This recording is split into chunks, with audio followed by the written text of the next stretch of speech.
کھانے سے جسم اور خاص طور پر معدہ اور آنتوں کو توانائی ملتی ہے، کیونکہ کھانے کو ہضم کرنے میں معدہ اور آنتوں کا بہت اہم کردار ہوتا ہے، اور یہ عمل ان کی کارکردگی بڑھانے میں ان کے لیے مددگار ثابت ہوتا ہے، اور یہ بات بھی سائنسی مشاہدات سے ثابت شدہ ہے۔ فروٹ میں موجودہ غذائیت سے خالی معدہ کو زیادہ فائدہ ہوتا ہے۔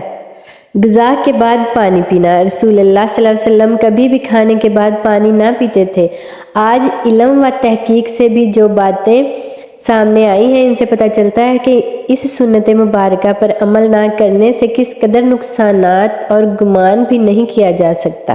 جب ہم کھانے کے بعد پانی پیتے ہیں تو کھانے میں جس قدر بھی فیٹس ہوتے ہیں وہ کھانے سے نکل کر معدے کے اوپر والے حصے کی طرف آ جاتے ہیں۔ باقی کھانا ہاضمے کے دوسرے مرحلے کے لیے چھوٹی آنت میں چلا جاتا ہے۔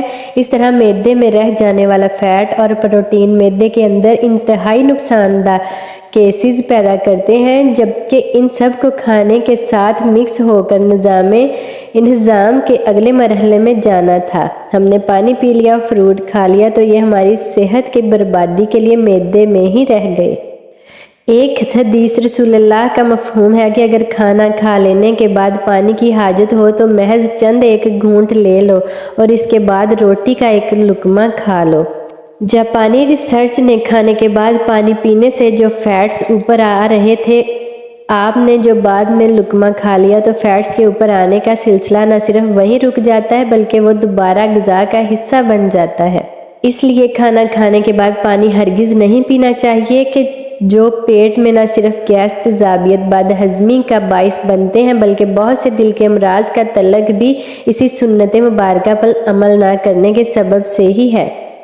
ہم دن میں 5 فرض نمازوں کے لیے کم از کم 5 بار وضو کرتے ہیں، کیونکہ وضو کے بغیر نماز نہیں ہوتی، اور منہ، ناک، ہاتھ، بازو، سر اور پاؤں دھوئے بغیر وضو نہیں ہوتا، یعنی دن میں 5 بار ہم جسم کے ان اعضاء کو دھوتے ہیں۔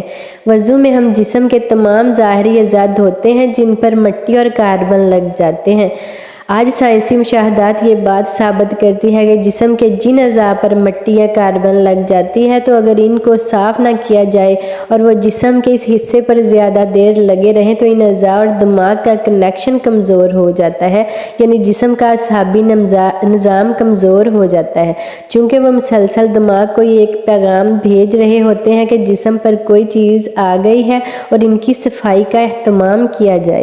اگر ایک شخص صبح منہ دھوتا ہے اور اس کے بعد شام میں آ کر دھوتا ہے تو اس کے اعضاء اور دماغ کا تعلق کمزور پڑ جاتا ہے کہ جس میں بعد میں وہ بہت سے اعصابی مسائل کا شکار ہو سکتا ہے۔ اسلام کم از کم دن میں 5 بار آپ کے اعضاء کی صفائی کا بندوبست کرتا ہے، اور جمعہ کے روز ناخن، ناف، بغلوں کے غیر ضروری بال کاٹنے سمیت مکمل صفائی کا اہتمام کرتا ہے، اس لیے جمعہ کا غسل مسلمان پر واجب ہے۔ رسول اللہ نے نہ صرف ایسا کرنے کا حکم فرمایا بلکہ یہ سب آپ کی سنت مبارکہ کا حصہ بھی ہے۔ رسول اللہ صلی اللہ علیہ وسلم ایک اور عادت مبارکہ یہ تھی کہ آپ رات جلدی سو جایا کرتے تھے۔ عموماً آپ نماز عشاء کے فوراً بعد سو جاتے تھے، یعنی رات جلدی سونا اور صبح جلد اٹھنا آپ کے معمولات میں شامل تھا۔ ہماری بائیولوجیکل واچ جو ہمارے پورے جسم کے نظام میں منظم کرتی ہے، جب یہ باہر اندھیرا دیکھتی ہے تو یہ آپ کے جسم کو سونے کا سگنل دے دیتی ہے۔ جسم کو تیاری کے لیے یہ 1.5 سے 2 گھنٹے کا ٹائم دیتی ہے کہ اس وقت تک آپ لازمی سو جائیں۔ نوٹ کیجئے کہ نماز مغرب اور نماز عشاء میں بھی تقریباً اتنا ہی دورانیہ ہوتا ہے۔ اس کا فائدہ یہ ہوتا ہے کہ آپ کے جسم کے اندر بائیولوجیکل واچ کے تحت ایک ڈاکٹر جاگ جاتا ہے جو آپ کے پورے جسم کو مینٹیننس کرتا ہے۔ اگر کہیں زخم آ گیا تو وہ ریپیئر کرے گا، اگر جگر یا کسی اور اعضاء میں مشکل ہے تو اس پر کام کرے گا۔ بلکہ سونے کے بعد سب سے پہلے جگر پر ہی کام ہوتا ہے، اور جو جگر کے مریض ہیں ان کے لیے یہ رائے بھی ہے کہ جہاں وہ اپنا علاج کر رہے ہیں وہ اپنی جگہ لیکن اپنے نیند کے نظام کو بہتر کر کے اپنے جسم کے ڈاکٹر کو علاج کرنے کا موقع دیجیے۔ پھر اس کے اثرات دیکھیے۔ رات 10 بجے سے 12 بجے تک جگر اور اس کے ارد گرد کے اعضاء کی مینٹیننس ہوتی ہے۔ اس کے بعد درجہ بدرجہ پورے جسم کی مینٹیننس ہوتی ہے، اور یہ عمل روزانہ کی بنیاد پر ہوتا ہے۔ اللہ رب العزت نے آپ کے جسم میں ایک آٹومیٹک نظام رکھا ہے، اور یہ نظام تب کام کرتا ہے جب آپ جلدی سونے کی عادت اپناتے ہیں۔ عہد جہالت میں عربوں میں ایک رواج تھا کہ رات کے کھانے کے بعد ان کے ہاں شعر و شاعری اور دیو ملائی کہانیوں کی محفلیں ہوتی تھی جو رات گئے 2 بجے تک چلتی رہتی تھی، اور اس ماحول میں رسول اللہ کا رات جلدی سونا بھی ان کے نزدیک ایک قابل اعتراض عمل تھا۔ تو یہ عہد جہالت تھا، لیکن آج ماڈرن ایج کا دعویٰ کرنے والے ہم مسلمانوں کے ہاں بھی دیر تک جاگنے کو نہ صرف قابل اعتراض نہیں سمجھا جاتا بلکہ کچھ حد تک تو قابل فخر بھی جانا جاتا ہے۔ عہد جہالت کی محفلوں کی جگہ آج ماڈرن انٹرنیٹ اور سیٹلائٹ ٹیکنالوجی نے لے لی ہے، لیکن جلد سونا رسول اللہ کے معمول میں تھا، کیونکہ جسم کے اندرونی ڈاکٹر کی افادیت سے واقف تھے، اور یہی وجہ ہے کہ پوری حیات مبارکہ میں رسول اللہ بیمار نہیں ہوئے۔ مسواک کرنا۔ رسول اللہ صلی اللہ علیہ وسلم مسواک کو بہت پسند فرماتے تھے، اور خصوصاً دن میں 5 دفعہ ہر نماز میں وضو کے ساتھ تو ضرور اس کا اہتمام فرماتے تھے۔ اس کے علاوہ بھی جب گھر تشریف لاتے، کسی محفل میں حاضری سے پہلے غرض ہر موقع پر مسواک کا اہتمام کرتے اور مسواک کو بہت محبوب رکھتے۔ ہوتا یہ ہے کہ جب ہم کھانا کھاتے ہیں تو دانتوں کے درمیان کھانے کے کچھ نہ کچھ ذرات ضرور رہ جاتے ہیں، اور کھانے کے 1 گھنٹہ بعد ان میں بیکٹیریا پیدا ہو جاتے ہیں۔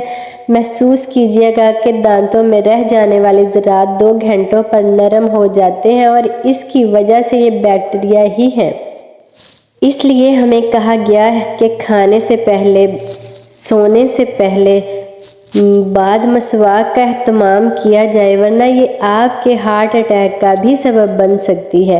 آج امریکہ اور مغربی ممالک میں صبح اٹھتے ہی بغیر دانت منہ صاف کیے کھانے پینے کا رواج عام ہے، جو ان میں طرح طرح کی بیماریوں کا سبب بن رہا ہے۔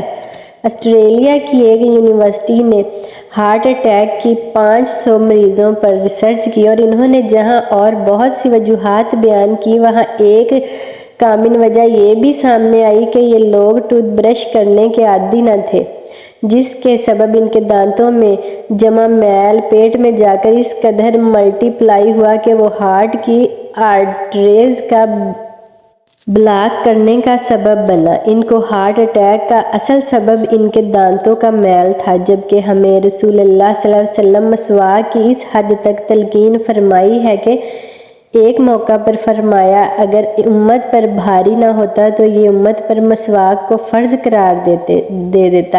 آج کے ماڈرن سائنس یہ ثابت کر چکی ہے کہ جن لوگوں کو مسواک یا ٹوتھ برش زیادہ کرنے کی عادت ہوتی ہے، ان کو غصہ کم آتا ہے، اور وہ اکثر ٹھنڈے مزاج پرسکون رہتے ہیں۔ جس شخص کو زیادہ غصہ آتا ہو، بلڈ پریشر اکثر ہائی رہتا ہو، طبیعت میں بے چینی ہو، تو وہ زیادہ سے زیادہ مسواک کیا کریں۔ 2-3 ماہ میں ہی وہ اس کے حیران کن معجزات اثرات پائے گا۔ ہفتے میں 2 روزے۔ رسول اللہ کے معمولات میں یہ پیر اور جمعرات کا روزہ بھی شامل تھا، اور آپ نے ان روزہ کو رکھنے کی ترغیب بھی دلائی، یعنی کہ ہفتے میں 2 روزے۔ رسول اللہ کا قول مبارک ہے کہ مسلمان 1 آنت میں کھانا کھاتا ہے، جبکہ کافر 3 آنت میں، اور ہمیں نصیحت فرمائی ہے کہ جب خوب بھوک لگے تو کھانا کھاؤ، اور ابھی بھوک باقی ہو تو چھوڑ دو۔ یہ عمل جدید میڈیکل کی زبان میں آٹوفیجیا کہلاتا ہے۔ یہ انسانی جسم کو صحت مند رکھنے کا بہت عظیم راز ہے۔ ہوتا یہ ہے کہ جب ہم معمول کے مطابق اپنی ضرورت سے زیادہ کھانا کھاتے ہیں تو جسم میں ایکسٹرا پروٹین فیٹس اکٹھے ہو جاتے ہیں، جو کہ جسم کی ضرورت سے زائد ہونے کے سبب جسم میں زہر کا کردار ادا کرتے ہیں اور مختلف بیماریوں کا سبب بنتے ہیں۔ آج کی عام بیماریاں شوگر، کولیسٹرول اور بلڈ پریشر کی بنیادی سبب یہی ایکسٹرا فیٹس ہی بنتے ہیں۔ جب آپ کو بھوک لگتی ہے تو جسم کے ہنگز جوسز یعنی جسم میں کھانا ہضم کرنے کا خود کار نظام پوری طرح سے تیار ہو جاتا ہے۔